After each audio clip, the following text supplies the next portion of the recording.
bloodiest and cruelest campaign of World War II rages on a small island the size of Los Angeles, the Battle of Okinawa.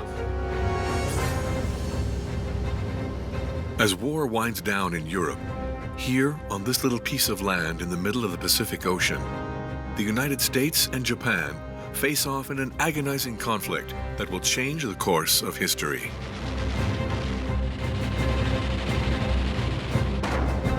It's gruesome, high casualties. This is really a slugfest, more of a World War I type of battle. On the American side, 180,000 soldiers, an armada of battleships, and thousands of fighter aircraft. On the other, 120,000 desperate Japanese ready to die for their country. You had to be willing to sacrifice your life for the emperor. That meant you were a good Japanese citizen. General Buckner leads the American army against General Ushijima on the Japanese side. The two officers will fight to the bitter end. Almost everything was wiped out. It was a massive, destructive battlefield. Over 3 grueling months in 1945, the horror and violence reached their peak. April sees massive kamikaze attacks against the American fleet. That's the costliest battle in U.S. Navy history. In May, fierce battles rage in the mountains. The Americans called the south side of the hill the Bloody Mountain.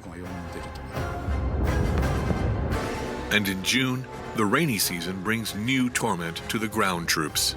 You end up with feet of mud that go down and down and down. Now, through rare archival footage, you're about to relive the decisive moments of the crucial battles, day by day, and as if you were there in the trenches. How was the landing on the island of Okinawa planned? Which Japanese strategies took the American generals by surprise? And what tipped the fate of certain key battles? It's the one big mistake that the Japanese make on the defense of the island. This is the story of the Battle of Okinawa, 82 days of combat that turned a small Pacific island into a hell of fire and blood.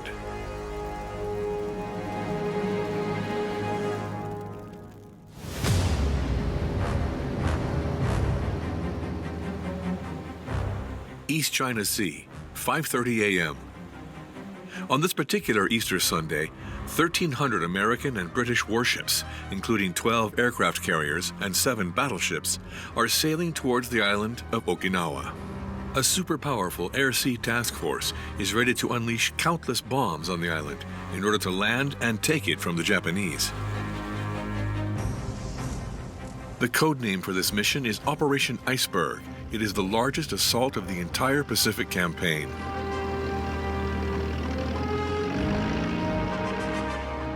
Since the surprise attack on Pearl Harbor by Japanese planes in December 1941, the American Army has set out to conquer the territories of the Japanese Empire. This includes the Marshall Islands, the Solomon Islands, Saipan, and the Philippines. It's been one battle after another throughout World War II. For the American command, landing on the main Japanese island is the last step of this relentless conquest. After the Battle of Iwo Jima, the last islands remaining to be seized are in the Okinawa archipelago, located a mere 700 kilometers south of the Japanese coast.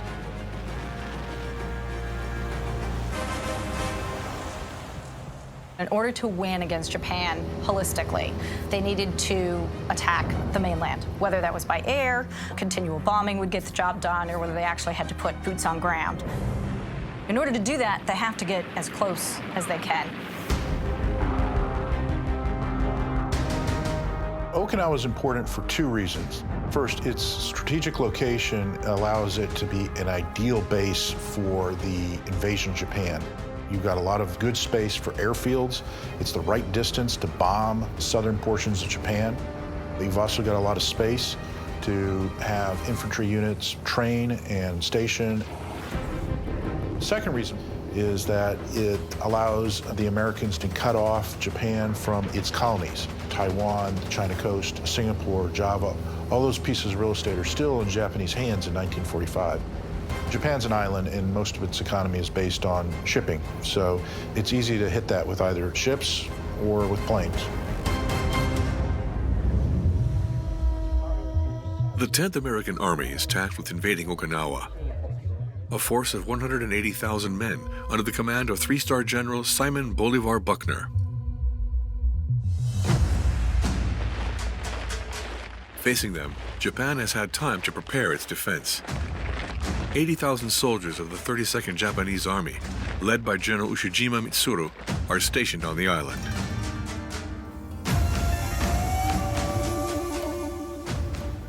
The population is also enlisted, as 40,000 civilians will fight alongside the soldiers. Japanese troops come over and they mobilize the entire island.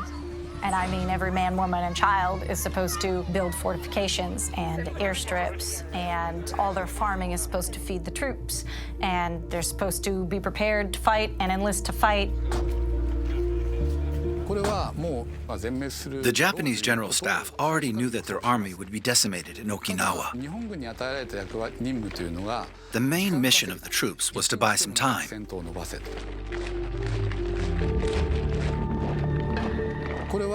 No matter the cost, they had to delay the battle that would soon occur on Japan's main island, even just by one day. The army and the emperor himself were aware that the island of Okinawa would eventually be occupied by the American troops, but they needed more time to get ready before fighting the Americans on their own turf.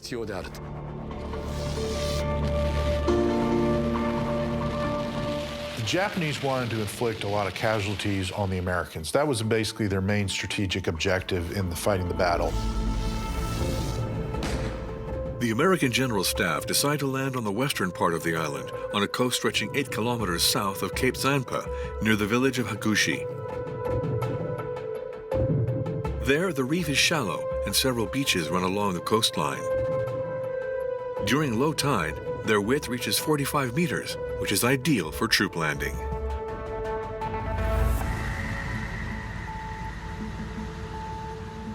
While 1,200 troop ships approach the coastline, the air and sea force blaze a trail for the soldiers that are ready to land.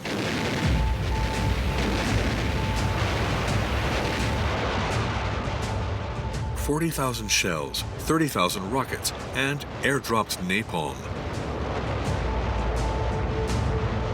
The fires of hell are unleashed on Okinawa.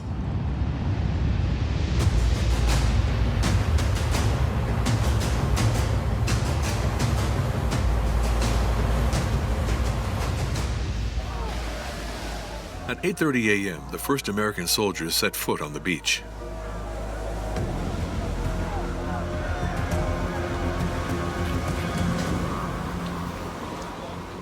But as the soldiers are expecting to meet the fire of Japanese defense, the surroundings are unusually quiet.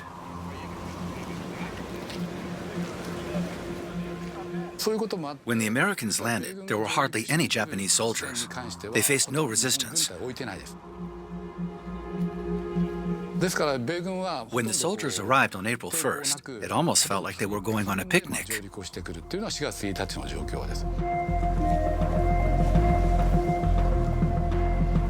They landed, they walked in, it was really quiet. Soldiers and Marines alike were like, wow, this is relatively easy. There's no resistance there along the beach. You literally see soldiers marching inland, standing upright. And the Americans are getting lodged on the island, and they're like, what is the Japanese general doing? And the answer is, I don't know, but we'll take advantage of it.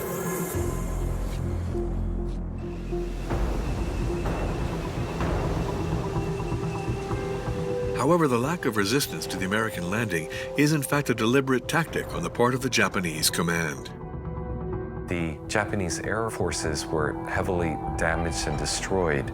At this point, they really didn't have the fuel to make some of those operations. The thing that they decide to do is they're going to defend inland. They're going to defend away from the beaches so the Americans can't use their big guns from their battleships against them. So what happens is the landing force lands on the beach, and everyone is expecting, horrific casualties. And they're literally like, Where are the Japanese? The first day of Operation Iceberg is a complete and unexpected success for the American force. In just a few hours, an area of 14.5 by 5 kilometers is already secured, while the airfields of Kadena and Yomitan are seized by the infantry. The death toll on the American side amounts to 28. In comparison, the landing in Normandy had caused 10,000 casualties on the first day alone. Nonetheless, the Japanese forces are ready to fight. A section is stationed up north, notably on the Motubu Peninsula, while the majority are lying in wait in the southern part of the island along the Shuri Line. It's a mountainous area made of hills where the soldiers have dug tunnels to hide as they await the enemy. For the Americans, the Battle of Okinawa is far from over.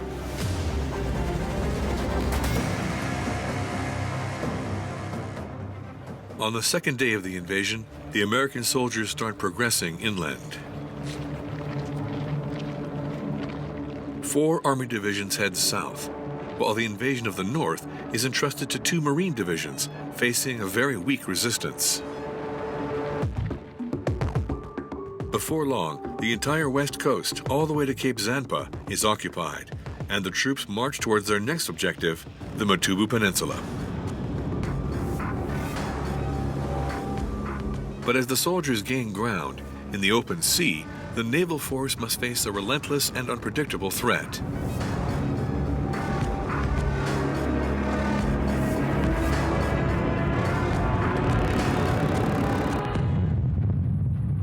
The kamikazes.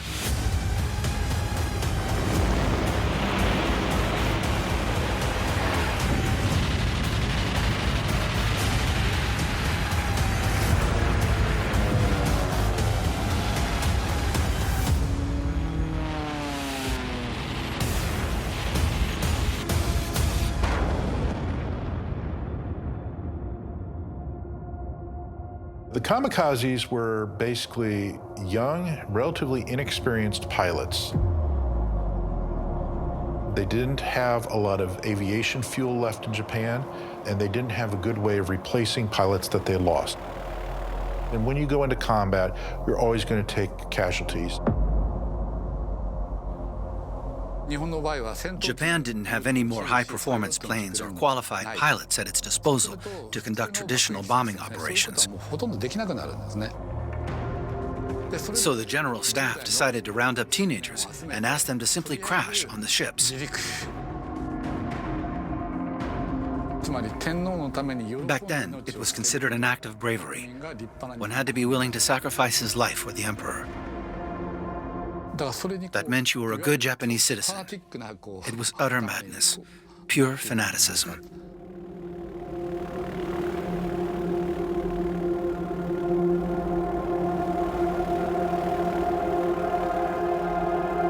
These guys are often flying on their kamikaze missions with 10, 15 hours in the cockpit, which is not a whole lot. The idea is that the kamikazes will basically find and hit a U.S. ship, carriers and battleships. U.S. aircraft carriers are not particularly well armored. There's the USS Franklin, which is almost taken out, and there's the USS Enterprise. The Franklin basically is toast. It is ruined as a ship.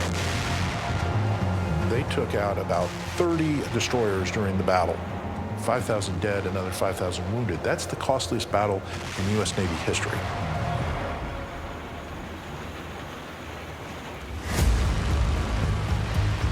You're hitting destroyers. Boom, boom, boom, boom. The Navy is going, move faster, move faster. We got to get these guys out of here.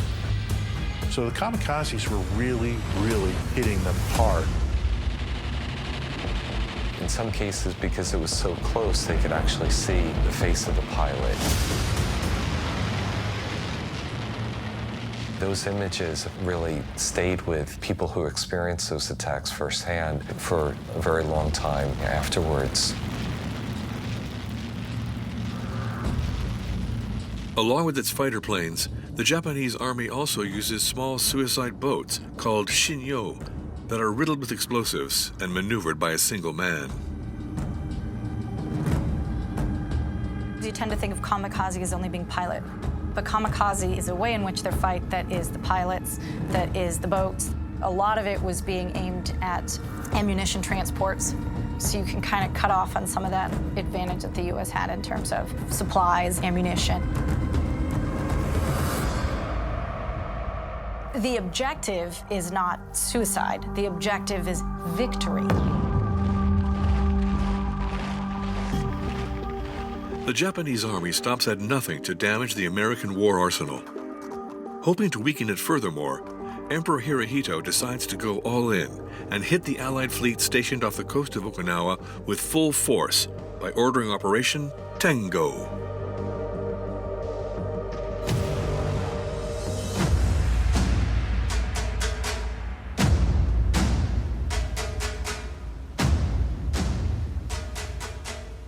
Only 6 days into the invasion of Okinawa, an armada of warships leave the coast of Japan and head towards the archipelago.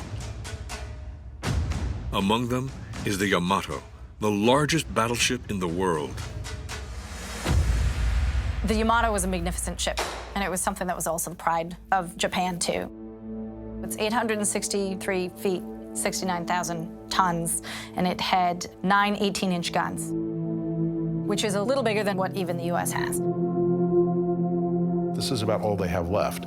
So they send the Yamato down to Okinawa, and the idea was ram it onto the beaches of Okinawa, point its guns out towards sea, and shell the crud out of the American invasion fleet. Problem with that is we have radar pickets, we have submarines doing picket duty, and they see the Yamato coming.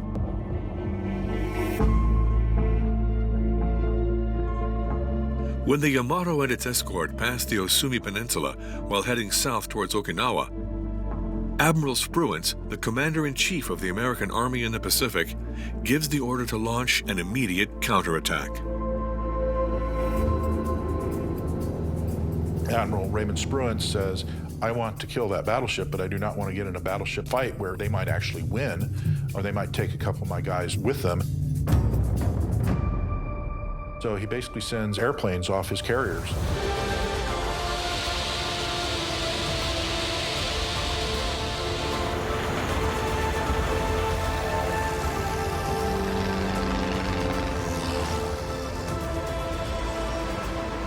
In just a few hours, the American aircraft carriers hurl some 386 fighter planes towards the Japanese armada heading towards Okinawa without any air cover.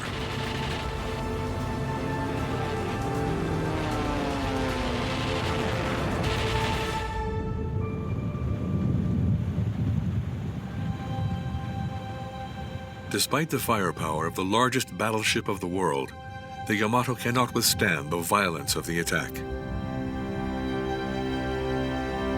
On that day, the entire crew of 3,000 men perish. Biggest, baddest ship, never fires a shot in anger. Goes down, completely militarily ineffective. Sunk north of Okinawa. Its sinking was a huge emotional loss to much of Japan, too. So much was symbolized in that ship, a whole national effort to build that size vessel. Operation Tengo is a complete failure for the Japanese army. They've sacrificed the jewel of their naval force without causing any damage to the enemy.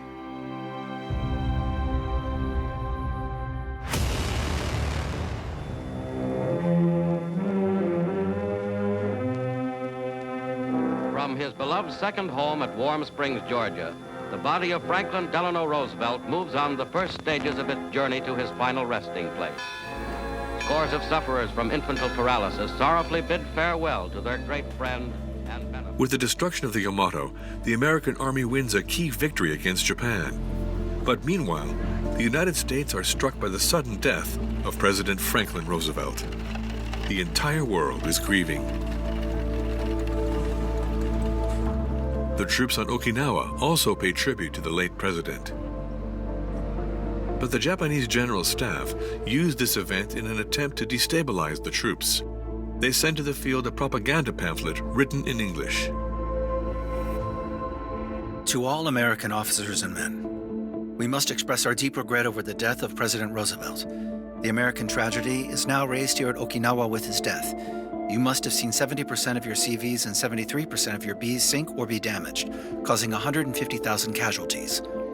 Not only the late president, but anyone else would die in the excess of worry to hear such an annihilative damage. The dreadful loss that led to your late leader's death will make you orphans on this island. The Japanese Special Attack Corps will sink your vessels down to the last destroyer. You will witness it realized in the near future.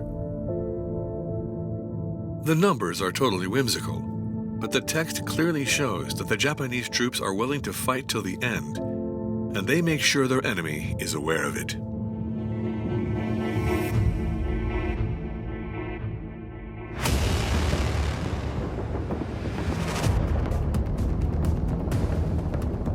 On the island, the battles have been raging for nearly 3 weeks.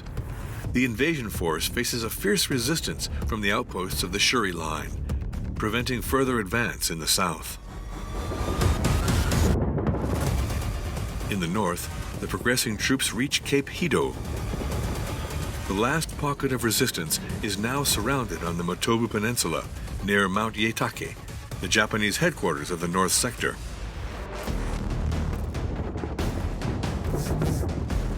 Harassed by the Marines, their defense is reduced to nothing.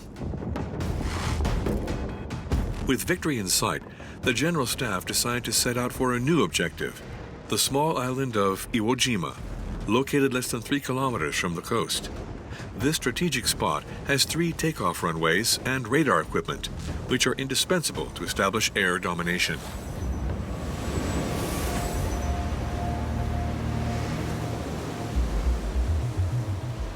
However, the geography of the island makes its invasion extremely risky. Japanese soldiers have taken refuge inside of tunnels dug deep into the mountain of Iwo Jima. The GIs must climb under enemy fire coming from above, one of the most dreaded situations for military men.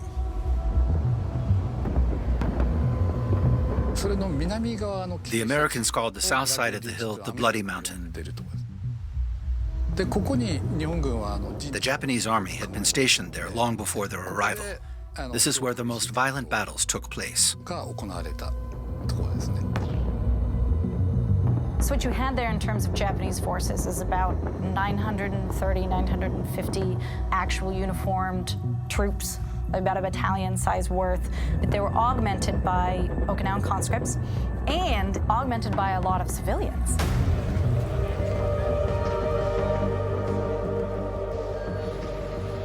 Several months before the battle began, the Japanese army had undertaken a brainwashing operation of the civil population on all the islands of the Okinawa archipelago. Propaganda pamphlets had been distributed with the intention of scaring the residents. The indoctrination was not just about where your loyalty should be in a sense of civic duty, but was also a very strong propaganda piece about how evil the Americans were and how death at their hands would be so torturous and painful and drawn out that it is far better to jump off a cliff and get it over quick.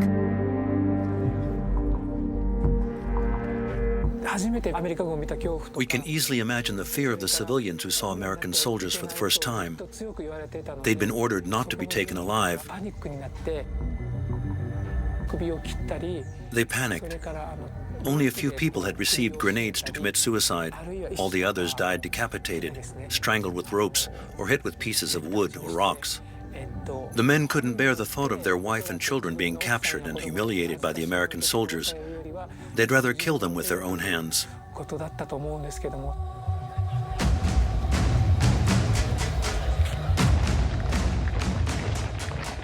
On the island, over 3,500 civilians are prepared to face the invaders.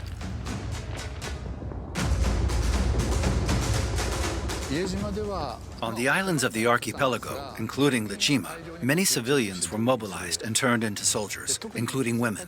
They were given grenades to attack the Americans. In Japanese, we call that kirikomi. It means suicide attack.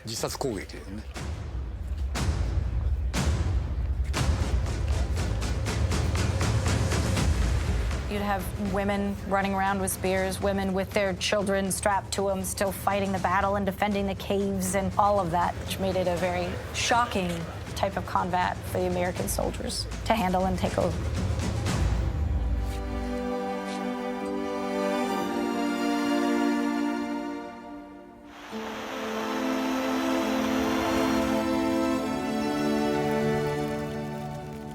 To a Japanese person, nothing is worse than shame. Retaining one's dignity is as important as one's life.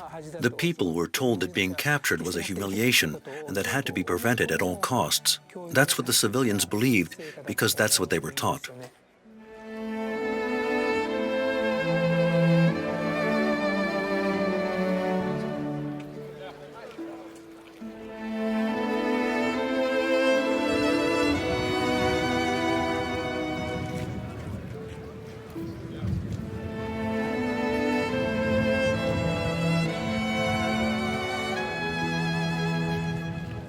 The battles on the small island of Iwo Jima cost the lives of 4,700 Japanese, while only 149 are made prisoners. On the field, as the battle enters its fourth week, the American soldiers now realize that the hell of Okinawa has just begun.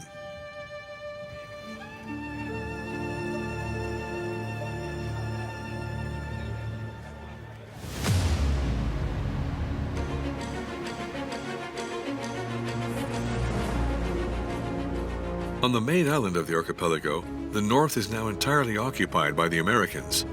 But in the south, the battles continue. This mountainous sector favors the Japanese, who have had time to organize their defense.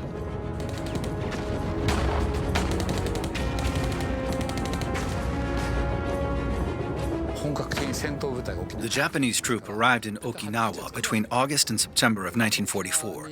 That's about 6 months before the Americans, who got there in April of the following year. During that period, the soldiers dug several tunnels by hand.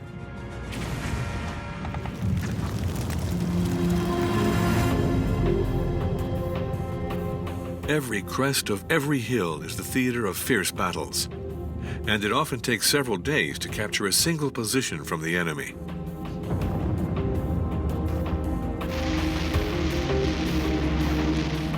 They use tanks, mortar rounds, and flamethrowers. And yet, despite the devastating power of the American army, it seems almost impossible to drive the Japanese soldiers out of their hiding places.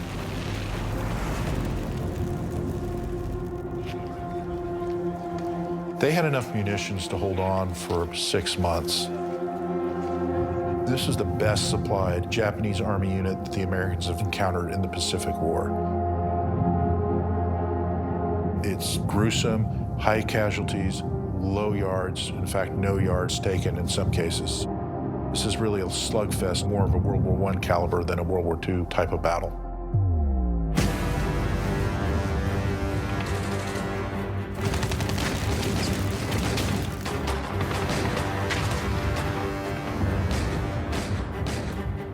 On April 24th, after 2 weeks of attempts, the Americans finally succeed in seizing Kakazu Ridge, a crest only 100 meters long.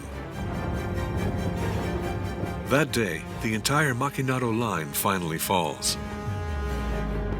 It's the first of 3 Japanese defense lines. The Japanese had all these defensive positions prepared, so even though they'd breached the main line, there's still other ones and other ones and other ones. The idea is, we're going to make this costly, and you're going to die, and then your friends are going to die, and then their friends are going to die. If you want Okinawa, fine, but you're going to pay a very heavy price in lives to take this island. As the battle soon enters its second month, the American soldiers' morale reaches a new low.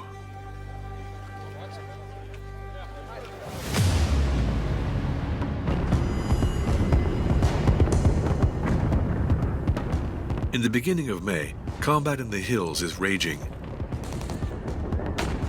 The Americans are faced with a fierce resistance that immobilizes both camps' positions on the field. However, on the Japanese side, a disagreement arises between General Ushijima's two advisors. General Hiroshima Yahara, in favor of an ultra-defensive strategy, recommends that the troops remain in hiding in the island's caves as long as possible, whereas General Isamu Sho encourages them to reassess their strategy. General Cho, the chief of staff of the 32nd Army, was more old school in the sense that he believed in, attack, and he didn't like Colonel Yahara's defensive tactics. So he convinces Ushijima to launch an offensive attack against the 10th Army.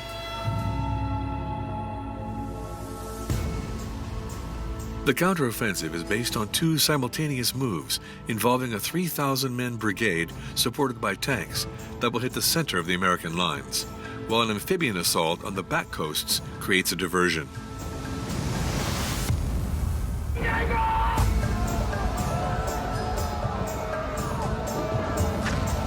The Japanese come out of their trenches, and they start charging, a little bit of a bonsai charge. They were dug in, and they give that up, and they're out in the open, and it ends badly for these guys.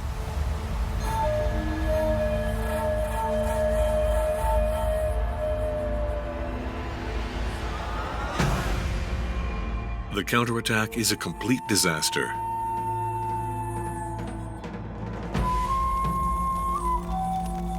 The Americans managed to destroy dozens of Japanese heavy weapons. As for the amphibian troops supposed to attack the coasts, they are annihilated at sea without leaving a single survivor. It's the one big mistake that the Japanese make on the defense of the islands, and it accelerates the Japanese defeat because they were holding. I mean, the Americans are like banging their heads against this, making no progress. Suddenly, the Japanese do the Americans a great favor.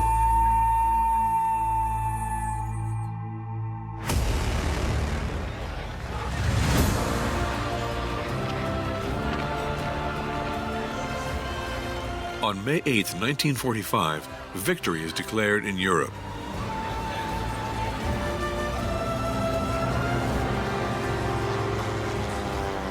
Populations around the world are celebrating after 7 years of war.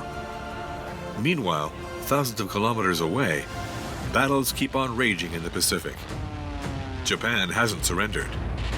The American soldiers engaged in this fight must try and survive the nightmare of Okinawa.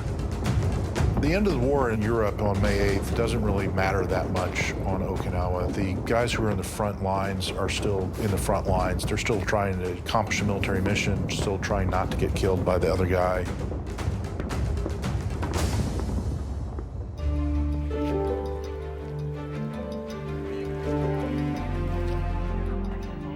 On the field, the soldiers are settling in. The slightest truce is an opportunity to regain some sense of a normal life.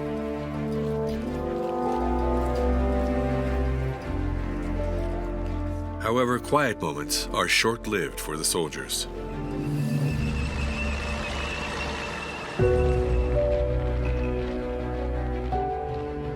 Day after day, they must head back to combat.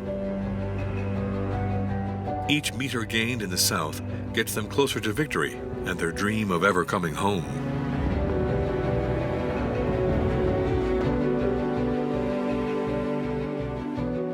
Dakeshi, Wana, Sugarloaf Hill, Horseshoe Hill, Half Moon Hill, Conical Hill.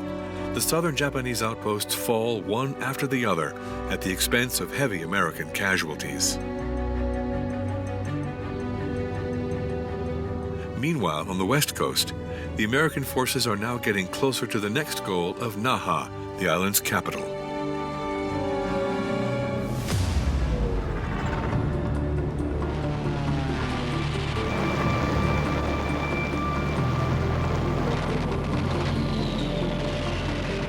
In the last few days, the bombing of Naha by the American Air Force has intensified. On the field and around the city, the violence of the battle is horrifying.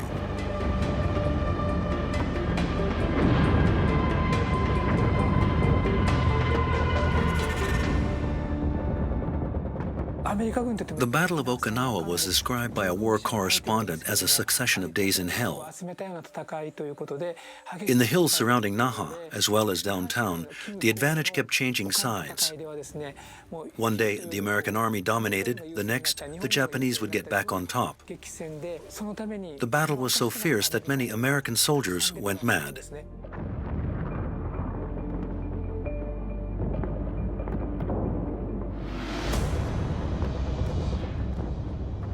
It takes 6 days for the Americans to capture the city.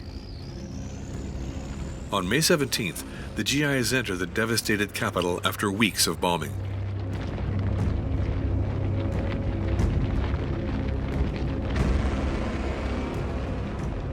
But even after the fall of Naha, the soldiers must face a new enemy, just as fearsome as it is destructive: the rain.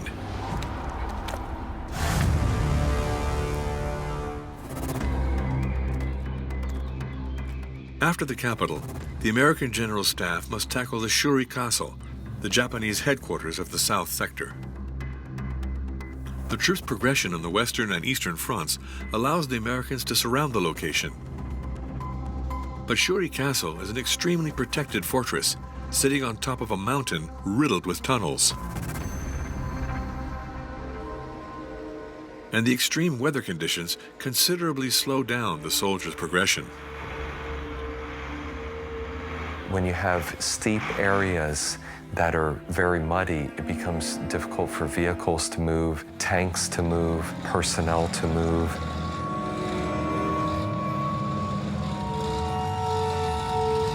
But it's a lot more than just being wet. The ground itself becomes extremely saturated and never totally dries out. So you end up with feet of mud that go down and down and down and down. Supply becomes extremely difficult to get through. The Marines actually are hand-carrying supplies in because they cannot get the trucks to transport in there by any means.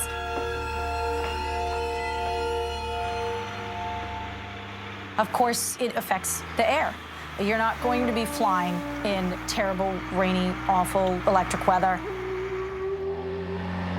If you happen to be holed into a cave, of which the Japanese are, that again affords them an advantage.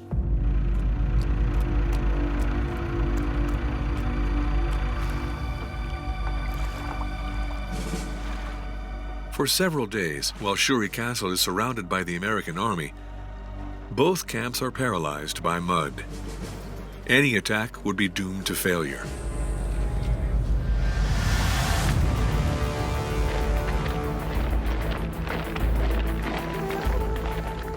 Confronted with this desperate situation, General Ushijima orders his troops to fall back in the south. Thanks to a lull, American surveillance aircrafts are able to spot the maneuver. General Staff launched the final assault on Shuri Castle, now deserted by the Japanese.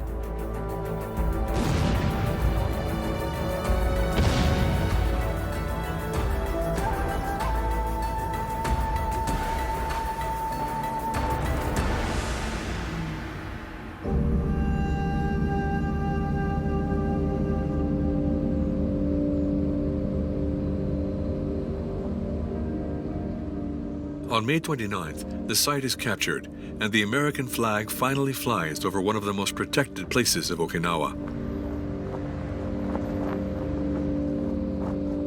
General Buckner, commander of the American invasion forces, decides to reach out to his Japanese rival directly. Late May, General Simon Bolivar Buckner Jr., the commanding general of the 10th Army, sends a letter to General Ushijima. Basically says, General, let's end the bloodshed. I've taken the key parts of the island. There's really no reason to keep fighting. In this unprecedented letter in the history of war, General Buckner offers an honorable exit to General Ushijima, hoping to end a battle the latter cannot win. But for the Japanese commander, victory was never the goal. Strategy always had been to inflict as many casualties on the Americans as possible. If they want to take Okinawa, they're going to take it. We don't have the resources to drive them off, but we're going to increase this cost bit by bit, forcing them to take every ridge and every line.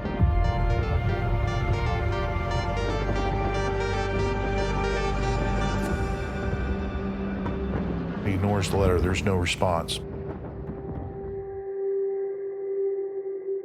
Following General Ushijima's refusal to surrender, the Americans start chasing the Japanese troops across the vast plains in the south of the island. Almost all of central and southern Okinawa were destroyed. Buildings, farmlands, trees, almost everything was wiped out. It was a massive, destructive battlefield. In June, when the troops started to retreat to the south, the entire Japanese organization started to collapse. At that point, the soldiers were only trying to survive. The people of Okinawa who had been recruited by the army also tried to run away. It's understandable because they weren't even soldiers in the first place. They had no military training. At that point, they realized they didn't want to die in this never-ending battle.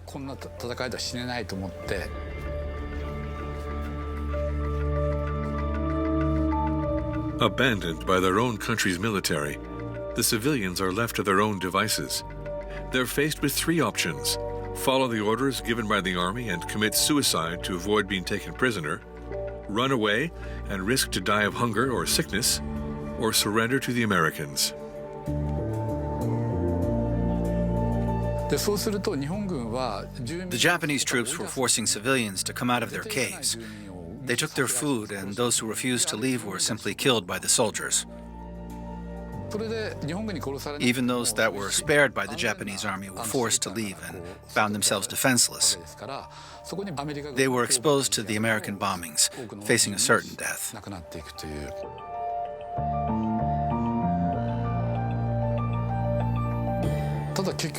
There was mud everywhere, which made it very difficult to walk. Most of the testimonies gathered from the residents say they had no other choice than to leave the wounded and the elderly behind, as they couldn't keep up.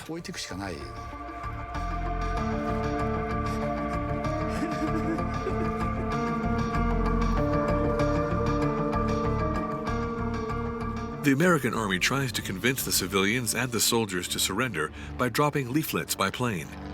They contain testimonies, allegedly written by Japanese soldiers, saying that those who accept to stop fighting won't be harmed.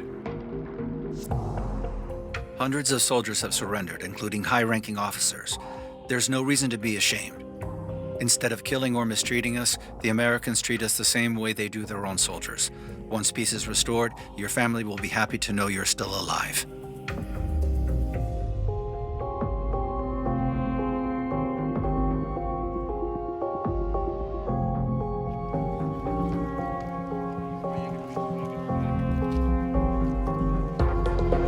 Unfortunately, those instructional leaflets weren't always believed or trusted.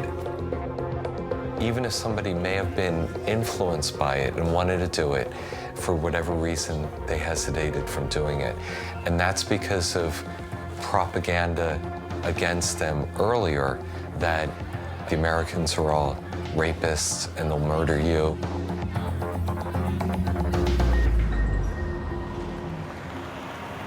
Several thousand residents are made prisoners anyway. They realize that those they were conditioned to fear are actually helping them.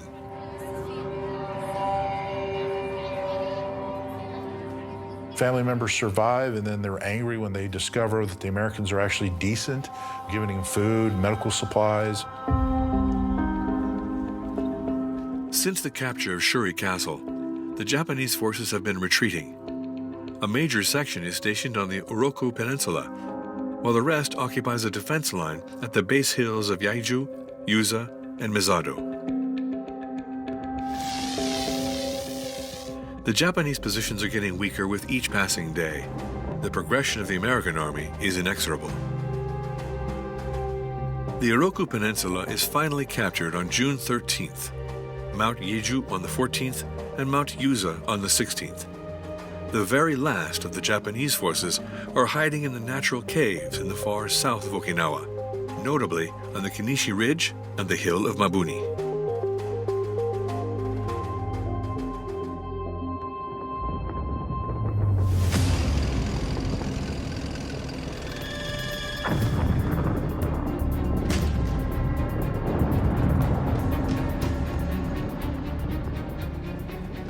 On June 18th, as the American Army feels victory within its grasp, General Buckner comes to look over his troops on the front line. These are the last images of the American commander. A few seconds later, he's hit by shrapnel from Japanese artillery fire. He dies from his injuries shortly after. He is the highest-ranking American officer to be killed in combat during World War II.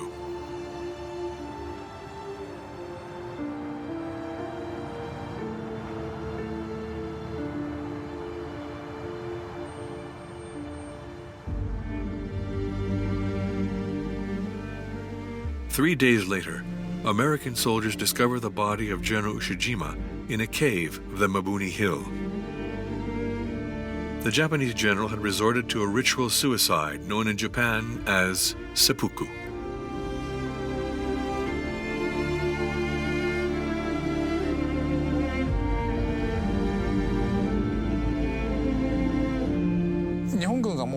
The Japanese army was going to be defeated. It was inevitable. Given the situation, there was no way he could return to Japan alive. That was the rule in the Japanese army. To surrender was unimaginable. He was hiding in a tunnel on the side of the hill, and the Americans were closing in. He was stuck.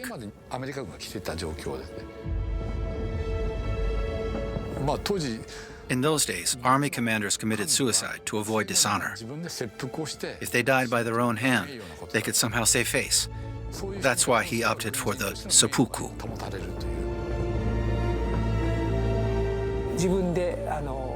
He disemboweled himself and asked one of his men to cut his head off. But before he died, he ordered his men to fight until the end and to not get caught alive. While the last remaining resistance pockets fall into the hands of the Americans, the two generals who led the Battle of Okinawa are dead, as if fate had decided that this nightmare now had to come to an end.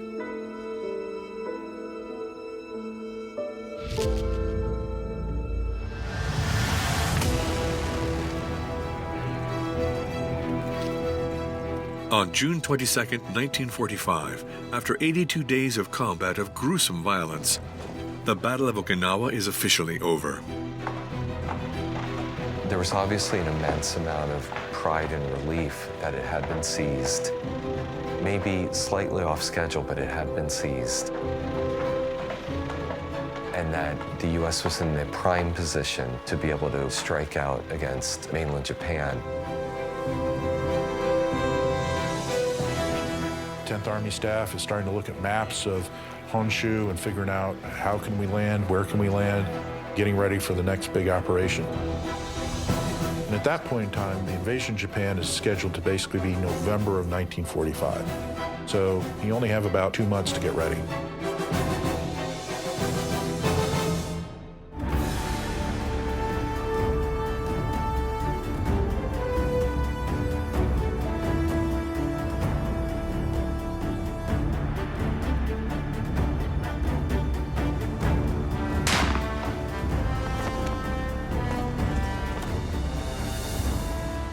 The conquest of the island has claimed the lives of 12,500 Americans and wounded 35,000 more.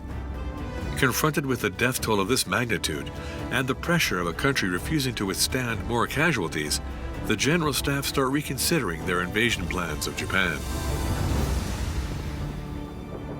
There is a sad irony about the Battle of Okinawa. It implanted the correct idea that a landing on mainland Japan is going to be so destructive, and it's going to take possibly 1 million forces to land and seize, that it's just going to be so horrific that maybe the use of the atomic bomb was necessary.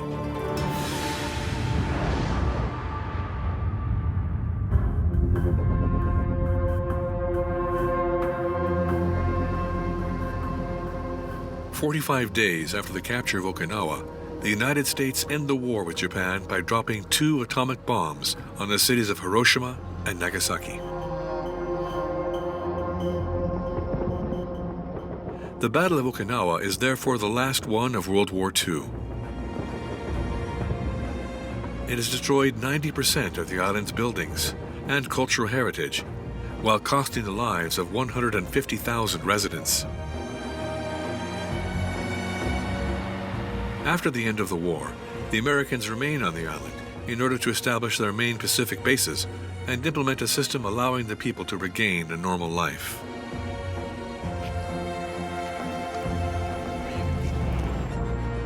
Okinawa is later returned to Japan in 1972, but the Americans continue to maintain at least some presence. Okinawa represents only about 0.6% of Japan's total territory. It's not even 1%, yet 70% of U.S. military bases in Japan are concentrated there.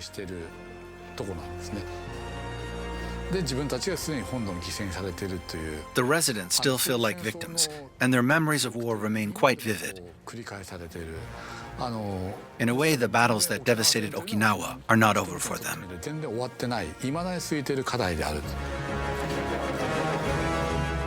On Okinawa, the scars left by 82 days of gruesome battles will likely never disappear.